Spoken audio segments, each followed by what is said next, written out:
মুরগির মাংস এছাড়াও কবুতরের মাংস তো আমরা অনেক খেয়েছি, কিন্তু কোয়েল পাখির মাংস কি আমরা আসলেই খাই? আসসালামু আলাইকুম এভরিওয়ান, আশা করি তোমরা সবাই অনেক অনেক বেশি ভালো আছো। তোমরা যদি এখন পর্যন্ত আমার চ্যানেলটিকে সাবস্ক্রাইব করে না থাকো তাহলে কিন্তু অবশ্যই একটা সাবস্ক্রাইব করে দিও।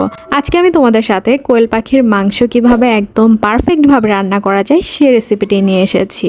তো দেখতেই পাচ্ছ, প্রথমে আমি একটা মশলা বানানোর জন্য প্রথমেই নিয়ে নিয়েছিলাম গুঁড়ো মশলা। গুঁড়ো মশলার মধ্যে ছিল শুকনো মরিচ গুঁড়ো, হলুদ গুঁড়ো, ধনিয়ার গুঁড়ো আর সেই সাথে জিরা গুঁড়ো। এই সবগুলো একসাথে পানি দিয়ে আমি ভালো মতো মিক্স করে নিচ্ছিলাম। কোয়েল পাখির মাংস যে এতটাই ইয়ামি হতে পারে, এটা যদি আমি আজকের রেসিপিটা না করতাম কখনোই বুঝতে পারতাম না। তোমরা অবশ্যই একবার হলেও কোয়েল পাখির মাংসটা রান্না করার ট্রাই করবে, কারণ বিভিন্ন মাংসই তো তোমরা ট্রাই করেছো। সো কোয়েল পাখির মাংস ট্রাই করতে সমস্যা কোথায়? যাই হোক, তো এই যে দেখতেই পাচ্ছ মশলাটা আমি বানিয়ে নিয়েছি একদম পানি দিয়ে। তারপর হচ্ছে আমি চুলাতে দিয়ে দিয়েছিলাম একটা কড়াইতে আমি দিয়ে দিয়েছিলাম সরিষার তেল। তারপর এখানে আমি একে একে দিয়ে দিয়েছিলাম, প্রথমে দিয়ে দিয়েছিলাম পেঁয়াজ বাটার পরে দিয়ে দিয়েছিলাম রসুন বাটা। তো রসুন বাটা দিয়ে এরপর হচ্ছে আমি আদা বাটা দিয়ে দিয়েছিলাম, আর বাটা মশলাগুলোকে খুব ভালো মতো সুন্দর করে একটু কষিয়ে নিচ্ছিলাম বা ভেজে ভেজে নিচ্ছিলাম, কারণ মশলার যে বাজে গন্ধটা থাকে, মানে হচ্ছে কাঁচা গন্ধ, সেটা কিন্তু চলে যায় একটু ভেজে নিলেই।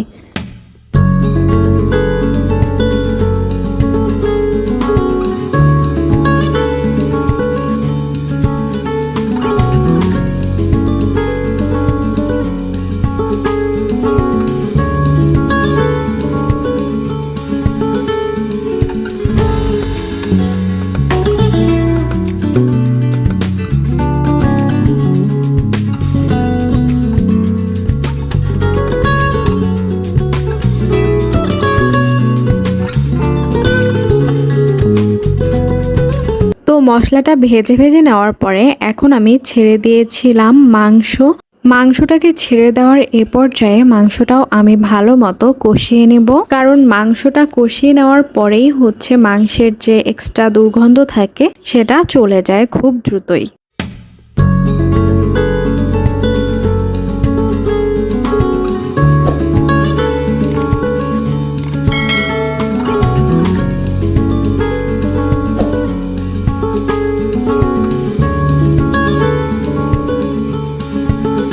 মাংসটা মোটামুটি কষিয়ে নেওয়ার পরে দিয়ে দিয়েছিলাম এখানে আমি গরম মশলার মধ্যে ছিল দারুচিনি, এলাচি আর সেই সাথে লবঙ্গ। এ সব কিছু একসাথে একদম ভালো মতো নেড়েচেড়ে কষিয়ে নিচ্ছিলাম।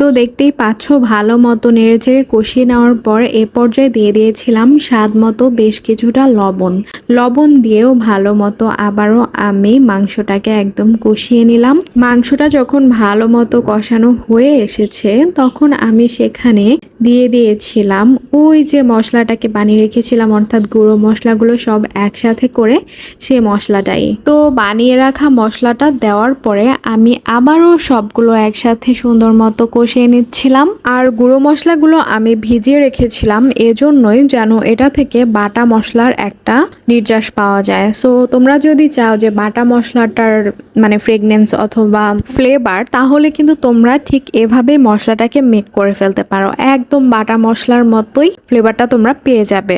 যাই হোক, তো এ পর্যায়ে আমি এই মশলাগুলো সব একসাথে দিয়ে ভালো মতো খুব কষিয়ে নিচ্ছিলাম।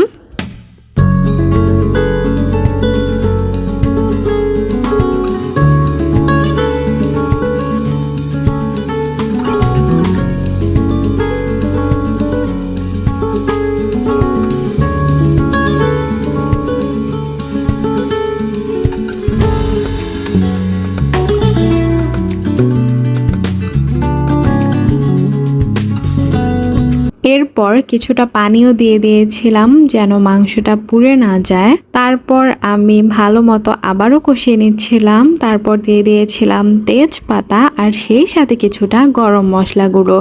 তো এগুলো সব একসাথে দিয়ে ভালো মতো কষিয়ে নিচ্ছিলাম এবং পানিও দিয়ে দিয়েছিলাম ঝোলের জন্য। তারপর ঢাকনা উঠিয়ে নামিয়ে খুব সুন্দর মতো রান্না করে নিয়েছিলাম এবং পরিবেশন করে নিয়েছিলাম।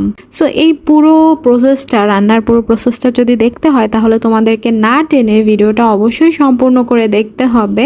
তাহলেই কিন্তু তোমরা বুঝতে পারবে যে আমি আসলে কি প্রসেসে রান্নাটা করেছিলাম। তো এই যে দেখতে পাচ্ছ আমি গরম মশলা গুঁড়ো দিয়ে দিয়েছি, তার আগে দিয়ে দিয়েছিলাম তেজপাতা। তো এই তো এভাবেই হচ্ছে আমি মাংস রান্না একদম কমপ্লিট করে পরিবেশন করে নিয়েছিলাম। সো খেতে কিন্তু একদম 100-তে 100 হয়েছিল। তোমরা যদি এটা ট্রাই না করো বাসায় কখনোই বুঝতে পারবে না যে একটা পাখির মাংস এত কিভাবে মজা হয়।